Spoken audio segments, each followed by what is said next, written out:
Assembly ಹಿಡ್ಕೊಂಡು ನಮ್ಮ system ಇರುತ್ತೆ.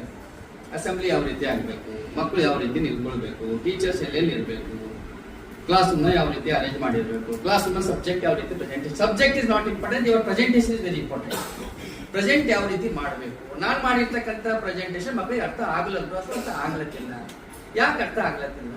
ಕೆಲವು ಮಕ್ಕಳು ಹೋಮ್ವರ್ಕ್ ಯಾಕೆ ಮಾಡ್ಲತ್ತಿಲ್ಲ, ಕೆಲವು ಮಕ್ಕಳು ಲೇಟ್ ಮಾಡಿ ಯಾಕೆ ಹೊಂಟಾರ, ಕೆಲವು ಮಕ್ಕಳು ಕ್ಲಾಸ್ನಾಗ ಯಾಕೆ ಡಿಸ್ಟರ್ಬ್ ಇರ್ತಾರ, ಕೆಲವು ಮಕ್ಕಳು ಗ್ರೌಂಡ್ನಾಗ ಯಾಕೆ ಆಕ್ಟಿವ್ ಇರ್ತಾರ.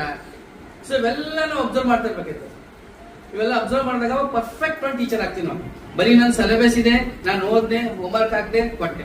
ಇವನ್ ಹೋಮ್ವರ್ಕ್ ಕೊಡ್ಬೇಕಾಯ್ತಂದ್ರೂ ಕೂಡ there is the scientific reason. Class room ನೀವು ಕ್ವಶನ್ ಕೇಳ್ಬೇಕಾಯ್ತಂದ್ರೂ ಕೂಡ ಅದು ಕೂಡ ಒಂದು ರೀಸನ್ ಇರುತ್ತೆ. ಒಂದು ಬ್ಲಾಕ್ ಬೋರ್ಡ್ ಅಲ್ಲಿ ಬರಿಬೇಕಂದ್ರೂ ಅದು ಕೂಡ ಒಂದು ರೀಸನ್ ಇದೆ. ಯಾವ್ದು ರೆಡ್, ಯಾವ್ದು ಕಲರ್ ಪೆನ್, ಕಲರ್ ಚಾಕ್ ಇಂದ ಬರಬೇಕು, ಯಾವ್ದು ವೈಟ್ ಚಾಕ್ ಇಂದ ಬರ್ಬೇಕಂತ. ಎವ್ರಿ ಮೂಮೆಂಟ್ ನೀವು ಮಕ್ಕಳ ಜೊತೆ ನೀವು ಅಟ್ರಾಕ್ಟ್ ಆಗಿರ್ಬೇಕಂತ, ಎವ್ರಿ ಮೂಮೆಂಟ್ ನೀವು ಆಕ್ಟಿವ್ ಆಗಿರ್ಬೇಕಾಯ್ತದ. ಸೊ ಅವಾಗ